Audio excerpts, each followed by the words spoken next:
Praise the lord. ಕರ್ತನ ನಾಮಕ್ಕೆ ಸ್ತೋತ್ರ ಉಂಟಾಗಲ್ಪಡಲಿ. ಪ್ರೀತಿಯುಳ್ಳ ದೇವಜನರೇ, ಯೇಸು ಕ್ರಿಸ್ತನ ಹೆಸರಿನಲ್ಲಿ ನಾನು ನಿಮ್ಮನ್ನು ವಂದಿಸುತ್ತೇನೆ. ಕೀರ್ತನೆಗಳು 92ನೇ ಅಧ್ಯಾಯ 12ನೇ ವಚನದಲ್ಲಿ ವಾಕ್ಯವು ಈ ರೀತಿಯಾಗಿ ಬರೆಯಲ್ಪಟ್ಟಿದೆ.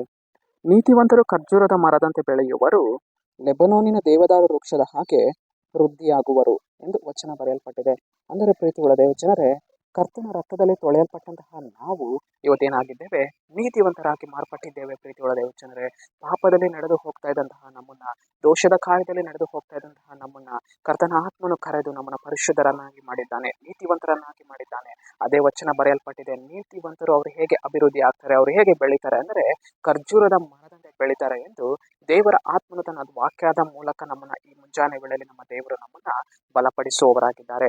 ಖರ್ಜೂರದ ಮರದ ರೀತಿಯಲ್ಲಿ ಕರ್ತನ ಆತ್ಮನು ನಮ್ಮನ್ನು ಅಭಿವೃದ್ಧಿ ಪಡಿಸುವವನಾಗಿದ್ದಾನೆ. ಖರ್ಜೂರದ ಮರ ಅದು ಮರಳುಗಾಡಿನಲ್ಲಿ ಬೆಳೆಯುವಂತಹ ಮರ, ಅಲ್ಲಿ ನೀರಿದ್ದರೂ ಇಲ್ಲದಿದ್ದರೂ ಅದು ಫಲವನ್ನ ಕೊಡುವಂತಹ ಮರ. ಅದೇ ರೀತಿಯಾಗಿ ಪ್ರೀತಿಯುಳ್ಳ ದೇವಜನರೇ, ನಮ್ಮ ಜೀವಿತದಲ್ಲಿಯೂ ಕೂಡ ಇವತ್ತು ಏನಿದ್ದರೂ ಏನಿಲ್ಲದಿದ್ದರೂ ಕರ್ತನಿಗಾಗಿ ನಾವು ಇವತ್ತು ಫಲಿಸಬೇಕು, ಕರ್ತನಿಗಾಗಿ ನಾವು ಇವತ್ತು ನಿಂತುಕೊಳ್ಳಬೇಕು. ಕರ್ತನೆ, ನೀನು ನನ್ನ ಅಭಿವೃದ್ಧಿ ಮಾಡ್ತಾ ಇದೆಯಾ? ಲೆಬನೋನಿನ ದೇವದಾರು ವೃಕ್ಷದಂತೆ ನೀನು ವೃದ್ಧಿ ಮಾಡ್ಲಿಕ್ಕಿದೆಯಾ ಸ್ವಾಮಿ? ದೇವರೇ, ನನ್ನ ಜೀವಿತವನ್ನು ನೀನು ವಹಿಸಿಕೊಡುತ್ತೇನೆ, ನನ್ನ ಜೀವಿತದಲ್ಲಿ ನೀನು ಕ್ರಿಯೆಯನ್ನು ಮಾಡು ಸ್ವಾಮಿ ಎಂದು ಹೇಳುವಾಗ ಕರ್ತನ ಆತ್ಮನು ನಮ್ಮನ್ನ ಲೆಬನೋನಿನ ದೇವದಾರು ವೃಕ್ಷದ ಹಾಗೆ ಅಭಿವೃದ್ಧಿ ಮಾಡುವವರಾಗಿದ್ದಾರೆ. ಖರ್ಜೂರದ ಮರದಂತೆ ನಮ್ಮನ್ನು ಅಭಿವೃದ್ಧಿ ಪಡಿಸುವವರಾಗಿದ್ದಾರೆ. ಆದುದರಿಂದ ನಮ್ಮ ಜೀವಿತಗಳನ್ನ, ನಮ್ಮ ಕುಟುಂಬಗಳನ್ನ, ನಮ್ಮ ಕೆಲಸ ಕಾರ್ಯಗಳನ್ನ ಕರ್ತನ ಕೈಗಿಡಬೇಕು.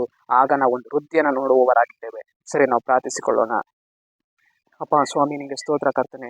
ಈ ಮುಂಜಾನೆ ವೇಳೆಯಲ್ಲಿ ಸ್ವಾಮಿ, ಈ ವಾಕ್ಯ ಭಾಗ ಸಂದೇಶವನ್ನು ನೋಡ್ತಾ ಇರುವಂಥ ಜನಗಳನ್ನು ಸಂಧಿಸು ಕರ್ತನೆ. ನೀನು ಜನರ ಜೀವಿತದಲ್ಲಿ ಸ್ವಾಮಿ ನೀನು ಕ್ರಿಯೆಯನ್ನು ಮಾಡಿ ನೀತಿವಂತರನ್ನು ನೀನು ಅಭಿವೃದ್ಧಿ ಪಡಿಸುವುದಕ್ಕಾಗಿ ಸ್ತೋತ್ರ. ಖರ್ಜೂರದ ಮರದಂತೆಯೂ ಲೆಬನೋನಿನ ದೇವದಾರು ವೃಕ್ಷದಂತೆಯೂ ನೀನು ಅಭಿವೃದ್ಧಿ ಪಡಿಸುವುದಕ್ಕಾಗಿ ಸ್ತೋತ್ರ. ನಜರೇತಿನ ಯೇಸುವಿನ ನಾಮದಲ್ಲಿ ತಂದೆಯ ದೇವರೇ, ಆಮೆನ್.